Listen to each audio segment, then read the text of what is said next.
2017 એટલે કે સંદેશનો ચૂંટણીલક્ષી કાર્યક્રમ સત્તા સંગ્રામ 2017 જેના પ્રાયોજક છે નિશાન પ્રીમિયમ સુગંધિત અગરબત્તી પાવર્ડ બાય કોસ્મોસ બેંક અને સહપ્રાયોજક છે વાલાજી મસાલા। મિત્રો, સંદેશનો ચૂંટણી રથ આવ્યો છે સુરતની મજૂરા બેઠક એટલે કે સુરતનો પોસ્ટ વિસ્તાર। હવે આ પોસ્ટ વિસ્તારની કયા પ્રકારની છે સુવિધાઓ, કયા પ્રકારની છે પડકારો, કયા પ્રકારની છે સમસ્યાઓ, મતદારોની કયા પ્રકારની છે અપેક્ષાઓ, ધારાસભ્યએ છેલ્લા 5 વર્ષની અંદર કયા છે વિકાસના કાર્યો, તમામ વસ્તુઓનો આપણે હિસાબ લઈશું મજૂરા બેઠક ઉપર। તો આવો મારી સાથે ચૂંટણી રથ। સુરત ખાતે આવ્યું છે ખૂબ જ રોમાંચક સાયન્સ સેન્ટર, જેની અંદર છે ડાયમંડ ગેલેરી તથા કેટલીક એવી વસ્તુઓ જેને જોઈને દેશ વિદેશથી આવેલા લોકો પણ સુરતના વખાણ કરતા થાકતા નથી। ત્યારે આપણે અહીંના ચીફ ક્યુરેટરથી જાણીએ કે એવું તો શું છે સાયન્સ સેન્ટરમાં જે સુરતના જ નહીં પરંતુ દેશ વિદેશના લોકો પણ આવીને અહીંયા જમી જાય છે। સાયન્સ સેન્ટરમાં ખાસ કરીને તો ફન સાયન્સ ગેલેરી છે, પાવર ઓફ પ્લે ગેલેરી છે, 3D થિયેટર છે, પ્લેનેટોરિયમ છે અને ડાયમંડ ગેલેરી છે। સુરતમાં ઘણું બધું વિજ્ઞાન રિલેટેડ વસ્તુઓ જોવા મળે છે, એટલે એને અનુલક્ષીને ખાસ કરીને દક્ષિણ ગુજરાતને ધ્યાને લઈને સુરતમાં આપણે આ સાયન્સ સેન્ટર ડેવલપ કરેલું છે અને એમાં વિજ્ઞાન વિશે ખાસ કરીને બાળકો ગમ્મત સાથે જ્ઞાન મેળવે એવી આપણે સુવિધા ઉપલબ્ધ કરી છે। આ સાયન્સ સેન્ટરનું ઉદ્ઘાટન 2009 ડિસેમ્બરમાં કરવામાં આવેલું હતું અને ત્યારથી આજ સુધીમાં વખત અમે લોકોએ ગેલેરીઓ ડેવલપ કરેલી છે। સાયન્સ સેન્ટર જ્યારે શરૂઆત થઈ ત્યારે અહીંયા આગળ ફક્ત પ્લેનેટોરિયમ અને ફન સાયન્સ ગેલેરી હતી અને ધીમે દર 2 વર્ષે 3D થિયેટર ડેવલપ કર્યું, પાવર ઓફ પ્લે ગેલેરી કરી ચાલુ અને એના પછી ડાયમંડ ગેલેરી। ડાયમંડ સિટીની ઓળખાણ ધરાવતી સુરતની અંદર પણ છે ડાયમંડ ગેલેરી, તે છે સાયન્સ સેન્ટરની અંદર અને સાયન્સ સેન્ટર પોતે જ એક સાયન્સ સિક્રેટ ધરાવતું સાયન્સ સેન્ટર છે, જેની અંદર કેટલીક આવનારી પેઢીઓ માટે વસ્તુઓ જોવા માટે, એ વસ્તુઓની જાણકારી નોલેજ મેળવવા માટે યથાવત રાખવામાં આવી છે। વિશ્વભરમાં સ્માર્ટ સિટી તરીકે ઓળખાતા સુરતની એક ઓળખાણ ટેક્સટાઇલ પણ છે।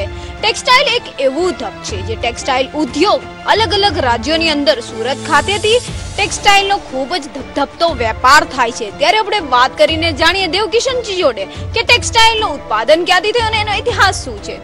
એના કાપડ ઉત્પાદનનો જે ઇતિહાસ છે એમાં આધી સદી કરતાં વધારે થઈ ચૂક્યો છે।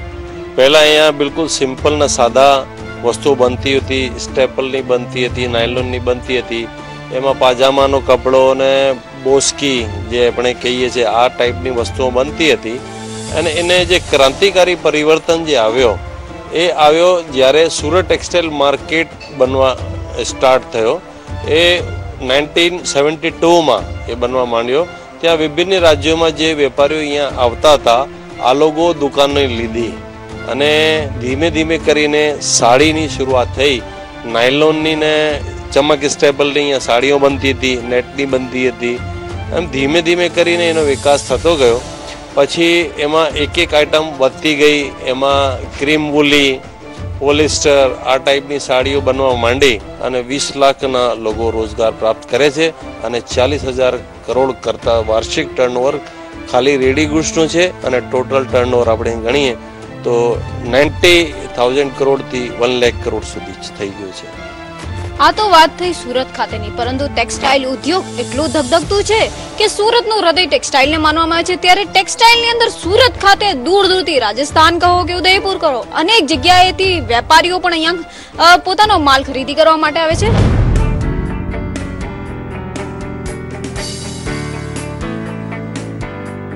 જ્યારે શિક્ષણની વાત કરશું ત્યારે દક્ષિણ ગુજરાત યુનિવર્સિટીનું નામ આવતું હતું, જેનું નામ ત્યારબાદ બદલવામાં આવ્યું હતું અને વીર નર્મદ દક્ષિણ ગુજરાત યુનિવર્સિટી કરવામાં આવ્યું હતું। મુખ્ય કારણ શું હતું અને આ યુનિવર્સિટીનો ઇતિહાસ શું છે તે આપણા માજી કુલપતિ દક્ષેશભાઈ ઠાકરને આજે જેને આપણે વીર નર્મદ દક્ષિણ ગુજરાત યુનિવર્સિટીના નામથી ઓળખીએ છીએ, યુનિવર્સિટી 1965માં એની સ્થાપના કરવામાં આવી હતી। ખાસ કરીને દક્ષિણ ગુજરાત જે વિસ્તાર છે અને ખાસ કરીને આદિવાસી વિદ્યાર્થીઓ છે એ વિદ્યાર્થીઓને ઉચ્ચ શિક્ષણ ઘર બેઠા પ્રાપ્ત થાય, પોતાના વિસ્તારમાં પ્રાપ્ત થાય એવા શુભ આશયથી આ યુનિવર્સિટીની સ્થાપના કરવામાં આવી હતી। એ વખતે માત્ર નર્મદ યુનિવર્સિટી નહોતી, દક્ષિણ ગુજરાત યુનિવર્સિટી હતી આ દક્ષિણ ગુજરાત યુનિવર્સિટીની શરૂઆત મેં કહ્યું 1965માં 10 ડિપાર્ટમેન્ટથી આ યુનિવર્સિટીની સ્થાપના કરવામાં આવી હતી અને આજે 2017માં આ યુનિવર્સિટી જ્યારે 50 વર્ષથી વધારે યુવાન અવસ્થામાં પહોંચી છે, જેમાં 26થી વધારે ડિપાર્ટમેન્ટ કાર્યરત છે.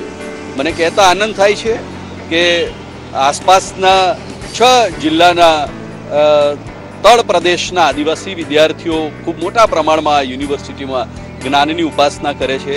આ યુનિવર્સિટીનું જે પરિસર છે લગભગ 200 એકરમાં પથરાયેલું છે, એટલે ખૂબ વિશાળ કેમ્પસમાં આ યુનિવર્સિટી આવેલી છે અને દરેક ડિપાર્ટમેન્ટના અલગ ભવનો છે. આ દક્ષિણ ગુજરાત યુનિવર્સિટીને વીર નર્મદ દક્ષિણ ગુજરાત યુનિવર્સિટી એવું નામાભિધાન દીર્ઘ દૃષ્ટા તત્કાલીન એટલે એ સમયના આપણા મુખ્યમંત્રી અને હાલના આપણા વડાપ્રધાન માનનીય શ્રી નરેન્દ્રભાઈ મોદીએ આ નામાભિધાન આપ્યું હતું. નર્મદ એક સાહિત્યકાર તરીકે સમાજમાં એક જાગૃતતા નવજાગૃતતા લાવનાર તરીકે ગુજરાતી ભાષા સાહિત્યમાં અને ગુજરાતી સમાજમાં જેણે જય જય ગરવી ગુજરાતનું ગાન આપણને આપ્યું, જેનું આપણને સૌને ગુજરાતી તરીકે ગૌરવ થાય, એવા નર્મદનું નામ જેણે ગુજરાતી ભાષાનો પહેલો નિબંધ આપ્યો, એવા નર્મદનું નામ આ યુનિવર્સિટીના નામ સાથે ખૂબ ઉચિત રીતે માનનીય મુખ્યમંત્રીએ સમયના નરેન્દ્રભાઈ મોદી દ્વારા આપવામાં આવ્યું. તો તમે જોયું હશે માજી કુલપતિએ ઘણી બધી વિશિષ્ટતાઓ આ યુનિવર્સિટીની જણાવી. તો મહત્વની વાત એ સામે આવે છે કે દક્ષિણ ગુજરાતના વિદ્યાર્થીઓ આ યુનિવર્સિટીનો લાભ લઈ રહ્યા છે. તેમાં મુખ્યત્વે જોવા જાય તો આદિવાસી અને આદિવાસી વિસ્તારથી આવતા વિદ્યાર્થીઓ આનો ખૂબ લાભ લઈ રહ્યા છે. નમસ્કાર, હું મનોજ ખત્રી અને સંદેશનો ચૂંટણી રથ આવી ચૂક્યો છે સુરતની મજુરા બેઠક ઉપર. મજુરા બેઠક કે જે વર્ષ 2012માં સીમાંકન બાદ પહેલીવાર અહીંયાથી મતક્ષેત્રમાંથી ચૂંટાયા હતા અને ખાસ કરીને ભારતીય જનતા પાર્ટીના ઉમેદવાર ચૂંટાયા છે. ભારતીય જનતા પાર્ટીના હર્ષ સંઘવી આ બેઠક ઉપરથી સૌથી યુવાન ઉમેદવાર છે તે ચૂંટાયા છે અને જો જોવા જઈએ તો લગભગ 2,40,000 જેટલી અહીંયા આગળ જે મતદારોની સંખ્યા છે.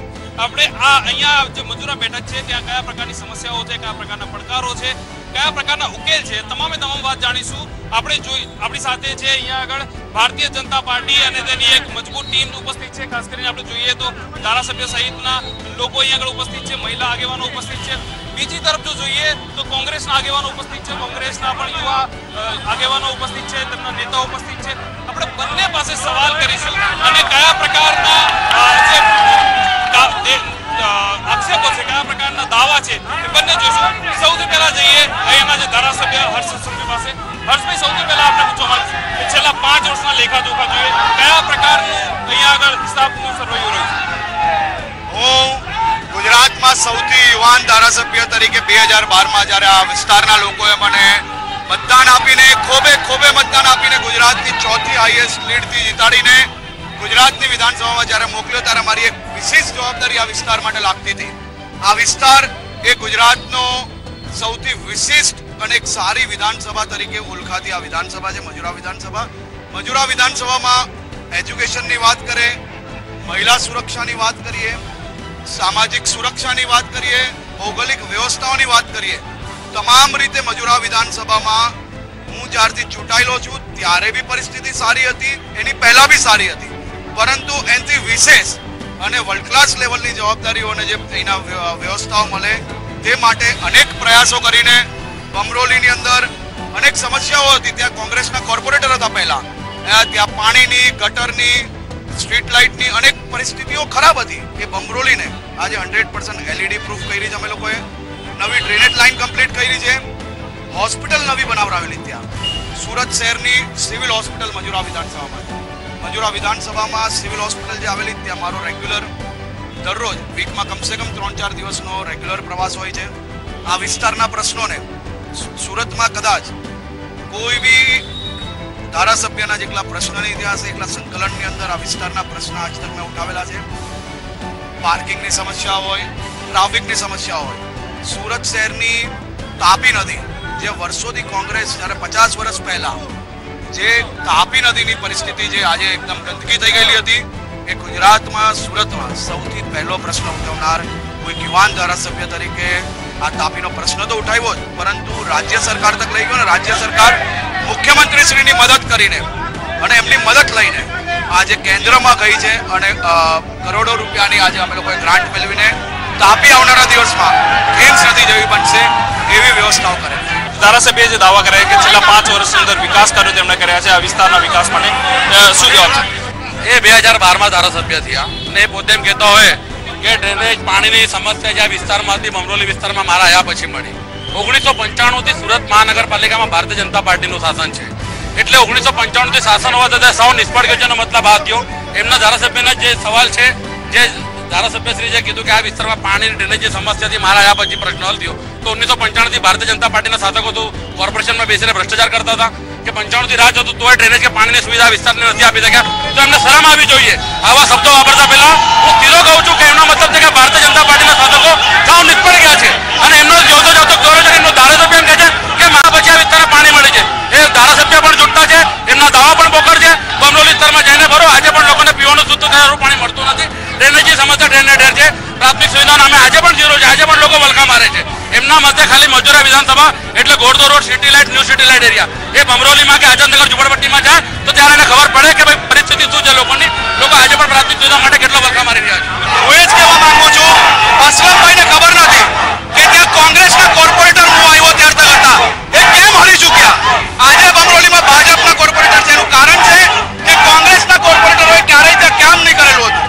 અને વાત રહી કે બમરોલી, તો બમરોલીના એક એક બૂથમાં, એક એક ઘરમાં મારો પ્રવાસ થઈ ચૂકેલો છે અને બમરોલીના ઘર ઘરમાં હર્ષ સંઘવીનો જનસંપર્ક થઈ ગયેલો છે. ભારતીય જનતા પાર્ટીના તમામ કાર્યકર્તાઓનો બમરોલીની અંદર એટલો મજબૂત જનસંપર્ક છે જેના કારણે 2012માં કોંગ્રેસના કોર્પોરેટર હતા, પરંતુ 2017માં ભાજપના કોર્પોરેટર છે. બમરોલી બાબતમાં અસલમભાઈએ જે આક્ષેપ કર્યો ને એનો મારે જડબાતોડ જવાબ આપવો છે. કારણ કે હું જ્યારે સુરત મહાનગરપાલિકામાં ટીપી કમિટીનો ચેરમેન હતો ત્યારે મારા હસ્તકમાં બમરોલીની TP scheme number 56, TP scheme number 58 અને ટીપી સ્કીમ નંબર 72 થયેલી. અને એ દરમિયાન જુદા જુદા વિકાસના કામો, જુદી જુદી એમાં હોસ્પિટલ હોય, ગાર્ડન હોય, એના રસ્તા પહોળા કરવાની વાત હોય, એમાં જે પણ સ્કૂલના રિઝર્વેશન મૂકવાની વાત હોય, ડ્રેનેજ પમ્પિંગ સ્ટેશન મૂકવાની વાત હોય, વોટર ડિસ્ટ્રીબ્યુશન સેન્ટર મૂકવાની વાત હોય, એ બધો વિકાસ ભારતીય જનતા પાર્ટીના શાસનમાં એ દરમિયાન થયેલો છે. જ્યાં સુધી મજૂરા વિધાનસભાના વિકાસની વાત કરીએ આપણે તો કોંગ્રેસના શાસનકાળની અંદર મજૂરા એ મિની ઇન્ડિયા છે. મજૂરા એ શિક્ષિત વિધાનસભા છે. મજૂરાની અંદર એજ્યુકેશન સેન્ટરો પુષ્કળ છે, કોલેજો પુષ્કળ છે, પરંતુ સિવિલ હોસ્પિટલ પણ આની અંદર આવેલી છે.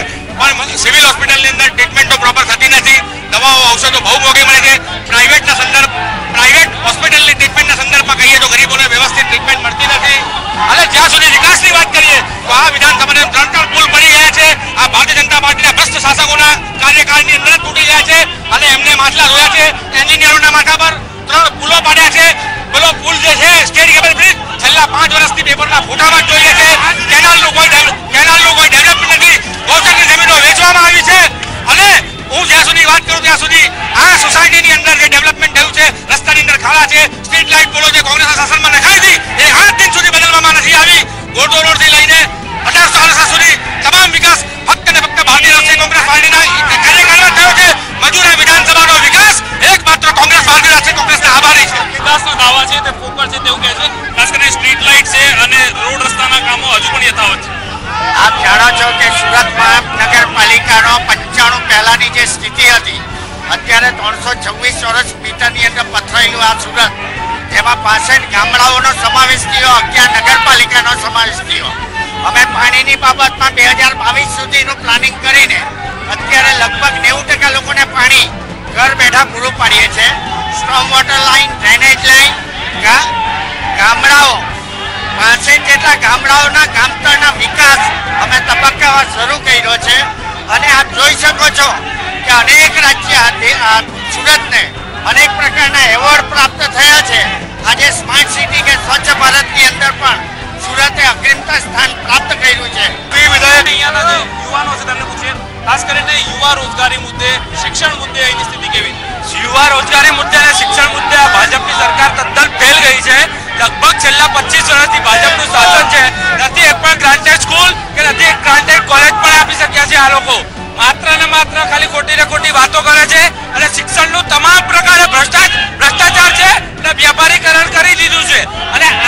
શિક્ષણની વાતો કરવાવાળા છે તે હાલમાં ભાજપના શાસકોએ જે શિક્ષણ વિધેયક બહાર પાડ્યું છે મેક્સિમમ 27,000 ની ફી લેવામાં આવે છે, પણ હાલમાં ટોટલ સુરતમાં બધી શાળાઓ ભાજપના મળતિયાઓની છે, એટલે એ ફી સુધારા વિધેયકનો અમલ એક પણ સ્કૂલમાં નથી કરવામાં આવ્યું. એ ધારાસભ્યને અમે પૂછવા માંગીએ છીએ. શિક્ષણની જે તમામ સંસ્થાઓ છે તે ભાજપના મળતિયાઓની છે અને માટે જે ફી સુધારા વિધેયક છે તે અમલમાં નથી આવતું તેવો કોંગ્રેસનો આક્ષેપ છે.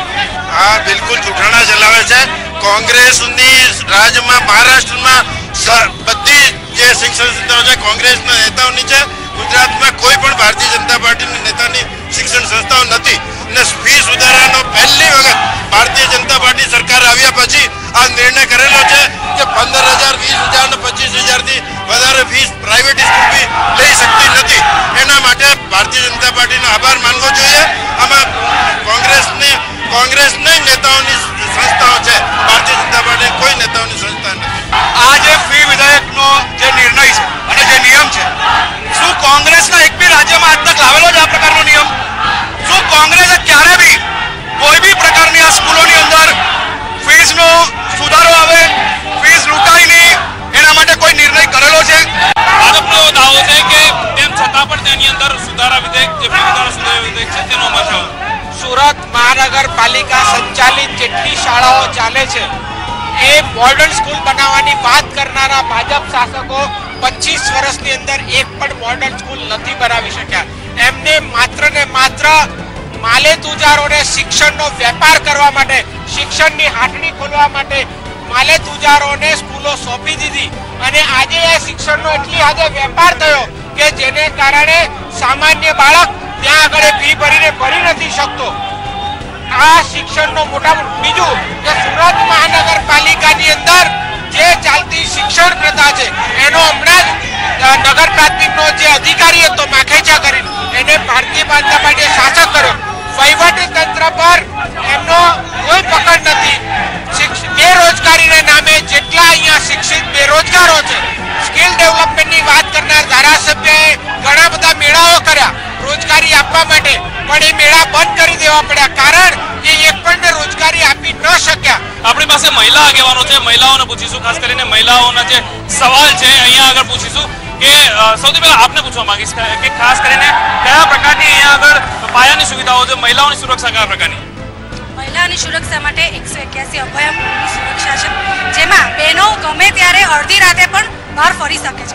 12 વાગે હોય, 2 વાગે હોય, અમે પોતે પણ જે છે સાથે સાથે બહેનો બીજી બારીઓ પણ હોય છે. અમે લોકો અત્યારે આપણે જોઈ લઈએ છીએ કે ગુજરાત સરકાર દ્વારા એટલી બધી યોજનાઓ બહાર પાડવામાં આવી છે બહેનો માટે. કોઈ પણ યોજના હોય બહેનો ખૂબ સારો બેનિફિટ મેળવે છે. કાયદોની વ્યવસ્થાની સ્થિતિ સુરક્ષિત હોવાનો ભાજપનો દાવો. આ શહેરમાં જેટલા દારૂ ચોરોના અડ્ડા ચાલે છે એ જેટલા ઇન્સ્ટિટ્યુટર છે ભારતીય જનતા પાર્ટી સાથે નજીકથી જોડાયેલા છે. હું ચેલેન્જ આપું છું સરકારમાં, જો સરકાર સાચી હોય તો જેટલા બુટલેગર તેના કોલ ડિટેલ ચેક કરે તો ખબર પડી જાય કે છેલ્લા 6 મહિનામાં ભારતીય જનતા પાર્ટીના કેટલા નેતાઓ અહીંયા જે સંદેશ ન્યૂઝના બે પ્રતિનિધિ આપણી સાથે ઉપસ્થિત છે. સૌથી પહેલા આપણે પૂછવા માંગીશ નિશિતભાઈ કે કયા પ્રકારની અહીંયા આગળ રાજકીય પરિસ્થિતિ છે, ખાસ કરીને લેખાજોખા શું છે? લેખાજોખાની વાત કરીએ તો 84 વિધાનસભા મત વિસ્તારમાંથી આ વડોદરા વિધાનસભાની રચના થઈ છે. મતદારોનો લગાવ અને ઝુકાવ ભાજપ તરફી રહ્યો છે, જેને કારણે યુવા ધારાસભ્ય હર્ષ સંઘવીને 70,000 કરતાં વધુ મતોની જંગી લીડ 2012માં થઈ હતી. કોંગ્રેસની વાત કરીએ તો આ વિધાનસભા બેઠકમાં કોંગ્રેસને ઉમેદવારો શોધવામાં પણ ગયા વખતે નબળી પસંદગી કરી હતી, જેનું પરિણામ એમને ભોગવવું પડ્યું હતું. છેલ્લા 5 વર્ષમાં જો લેખાજોખાની વાત કરું તો અહીં કોંગ્રેસ ક્યાંય દેખાઈ નથી. આ જ પરિસ્થિતિ આગામી દિવસોમાં પણ જો કોંગ્રેસ યોગ્ય પસંદગી ઉમેદવારો નહીં કરશે તો આ પુનરાવર્તન થવાની પૂરેપૂરી સંભાવના છે. ભાજપને વાત કરીએ તો ભાજપ માટેનો ગઢ રહ્યો છે. પશ્ચિમ વિધાનસભા અને મજૂરા વિધાનસભા ભાજપ માટે બિલકુલ સેફ છે અને એને કારણે રસપ્રદ આ વખતે ભાજપમાં પણ ચૂંટણી લડવા માટે ટિકિટની દાવેદારીનું સમીકરણ ખૂબ રસપ્રદ રહેશે અને જેને ફાયદો પણ ભારતીય જનતા પાર્ટીને થવાની પૂરી સંભાવના છે. પરંતુ સરાઉન્ડિંગ્સના એરિયા મજૂરા વિધાનસભામાં આવતો હોય છે, ત્યાં પણ હજુ અમુક જેટલી કામગીરીઓ જે બાકી રહી ગઈ છે તે પૂરી કરવાની રહી જાય છે. સિવિલ હોસ્પિટલ પણ મજૂરા વિધાનસભામાં આવતી હોય છે અને ત્યાં કેટલા એવા મશીનરી આવીને પડેલા છે, પરંતુ હજુ સુધી એનું ઓપનિંગ નથી થયું, અથવા તો જો ઓપનિંગ થાય છે તો એ એવા વ્યવસ્થિત તબીબો નથી, જે જાણકાર નથી, જેમને આ ઇન્સ્ટ્રુમેન્ટનો ઉપયોગ કરતા નથી આવતું. ઉપરાંત સૌથી મહત્વની વાત છે કે સિવિલ હોસ્પિટલ દક્ષિણ ગુજરાતની જીવા ધોળીસામાના હોસ્પિટલ છે, એના ઉપર પણ ખાસ ધ્યાન આપવું જોઈએ. હવે આપણે જો જોઈએ તો ખાસ કરીને વાત કરીએ, જો અહીંયા આગળ ભાજપ અને કોંગ્રેસ બંનેને એક છેલ્લો સવાલ પૂછીએ કે જો તેમના ધારાસભ્ય ચૂંટાશે તો કયા પ્રકારના 3 કામો છે તેને પ્રાધાન્ય આપવામાં આવશે? સૌથી પહેલા હર્ષભાઈને પૂછવાઈશું કે જો તમારા ધારાસભ્ય અહીં આગળ ચૂંટાશે, ફરીથી ભાજપના ધારાસભ્ય ચૂંટાશે તો કયા પ્રકારના 3 કામો છે જેને પ્રાધાન્ય આપવામાં? સૌથી પહેલા તો ભારતીય જનતા પાર્ટીનું મંત્ર છે સબકા સાથ સબકા વિકાસ, એટલે સર્વ સમાજને સાથે લઈને વિકાસ કરવાનો જે પ્રયત્ન હમણાં ચાલે છે એને વધારે ગતિથી અમે લોકો વધારશું. તાપીની સ્વચ્છતા, જે તાપીની શુદ્ધતાનું જે મિશન એક મેં ચાલુ કર્યું છે એ આવનારા સમયમાં મારી વિધાનસભામાં જે કોઈ કાર્યકર્તા અમારા ચૂંટાશે એ અહીં એ કામ ચાલુ રાખશે. ત્રીજી વસ્તુ કે સુરત શહેરમાં ટેક્સટાઇલની ઇન્ડસ્ટ્રી છે, ડાયમંડ ઇન્ડસ્ટ્રી છે, પરંતુ મારા શહેરના જે ભણેલા ગણેલા યુવાનો છે એના માટે ભવિષ્યમાં એક ઉત્તમ પ્રકારની આઈટી રિલેટેડ જોબની એક ખૂબ જ મોટી અહીંના વ્યવસ્થાઓ ઊભી કરાય એવી અમારી વ્યવસ્થાઓ. કોંગ્રેસના ધારાસભ્ય ચૂંટાશે તો કયા 3 કામોને પ્રાધાન્ય આપવામાં? કોંગ્રેસના ધારાસભ્ય જો અહીંયા ચૂંટાશે તો સૌથી પહેલા તો હું તમને કહેવા માંગુ આ શિક્ષિત વિધાનસભા છે. શિક્ષિત વિધાનસભામાં મેડિકલથી લઈને એન્જિનિયરિંગથી લઈને સાયન્સ, આર્ટ્સ તમામ ફેકલ્ટીઓની કોલેજ આવવામાં આવેલી છે. જે સૌનું નિર્માણ કોંગ્રેસના શાસનકાળની અંદર થયું છે. અમે ચોક્કસપણે જો અમારો ધારાસભ્ય અહીંથી ચૂંટાશે તો અમે મહિલા શિક્ષણમાં અમે 50% નાબૂદી કરી આપીશું અને એમાં બી ફ્રી કરી આપીશું. અને પ્રાઇવેટ કોલેજોમાં જે આ લોકોના શાસનમાં જે ભ્રષ્ટાચાર થયો છે પ્રાઇવેટોને લાણી રૂપે આપવામાં આવી છે કોલેજ, એને અમે રાજ્ય કક્ષાની કોલેજોને અમે એટલું પ્રાધાન્ય આપીશું કે જેથી કરીને ગરીબમાં ગરીબ બાળકને પણ આપણે વ્યવસ્થિત રીતે ભણાવી શકાય. Number 2 textile. આ વિધાનસભાની અંદર વેપારી વર્ગ છે, ટેક્સટાઇલ વર્ગ છે, બરાબર. ટેક્સટાઇલના વેપારીઓને મેન્યુફેક્ચર તો 30 થી 35% ઉદ્યોગપતિઓની વિસ્તારની વિધાનસભા છે. અમે ટેક્સટાઇલનું એક એવું મજૂરા વિધાનસભાની અંદર હબ કરીશું કે અહીંયા મજૂરાની અંદરથી ઇન્ટરનેશનલ લેવલ પર આ જ વિધાનસભાની અંદરથી વેપારી બિઝનેસ કરી શકે. સિવિલ હોસ્પિટલની અંદર જે આ લોકોએ દવાનું અને ઔષધોનું હોસ્પિટલનું વેપારીકરણ કરી નાખ્યું છે છાયડાની છત્રછાયાની અંદર, એ અમે સંપૂર્ણપણે નાબૂદ કરીશું. આરોગ્યને લગતી સુવિધાઓ આપવાની વાત કોંગ્રેસ કરી રહી છે તો ભારતીય જનતા પાર્ટી છે તાપી સુરક્ષિત કરવાની અને સ્વચ્છ કરવાની વાત કરી રહી છે. ભાજપ અને કોંગ્રેસ બંનેના આપણે આક્ષેપો અને પ્રતિ આક્ષેપો જોયા, બંનેના દાવા જોયા. હવે અહીંની પ્રજાએ નક્કી કરવાનું છે કે તેમને કયા પક્ષને મત આપવો અને તેમના કયા પ્રતિનિધિને ચૂંટવો. સુરતની મજૂરા વિધાનસભાની મુલાકાત દરમિયાન આપણે જોયું કે આ એક પોસ્ટ વિસ્તાર હોવાથી અહીંયા કોઈ મોટી સમસ્યા નહીં પરંતુ નાની મોટી અનેક સમસ્યાઓ છે. ખાસ કરીને સિવિલ હોસ્પિટલ જે દક્ષિણ ગુજરાતની સૌથી મોટી હોસ્પિટલ છે, આ દક્ષિણ ગુજરાતની જે સૌથી મોટી હોસ્પિટલ છે ત્યાં આગળ જોવા જઈએ તો કેટલાક ઇન્સ્ટ્રુમેન્ટનો અભાવ છે અને જે ટેકનિકલ ઇન્સ્ટ્રુમેન્ટ છે તેને વાપરવા માટે જે ટેકનિકલ સ્ટાફ છે તેનો અભાવ જણાઈ રહ્યો છે. આ ઉપરાંત નાની મોટી સમસ્યા ખાસ કરીને કાયદો વ્યવસ્થાને લગતી થોડી ઘણી સમસ્યા જોવા મળી રહી છે, રોજગારીને લગતી જોવા મળી રહી છે. આ તમામ સમસ્યાઓ બાદ હવે અહીંના સ્થાનિકોએ નક્કી કરવાનું છે કે તેમને આવનારી વિધાનસભાની અંદર કયા પ્રકારનો પ્રતિનિધિ જોઈએ છે. અમે જઈએ છીએ આગળની વિધાનસભા ઉપર, પરંતુ આપને એક અપીલ છે કે આવનારી વિધાનસભાની ચૂંટણીમાં મતદાન જરૂરથી કરશો.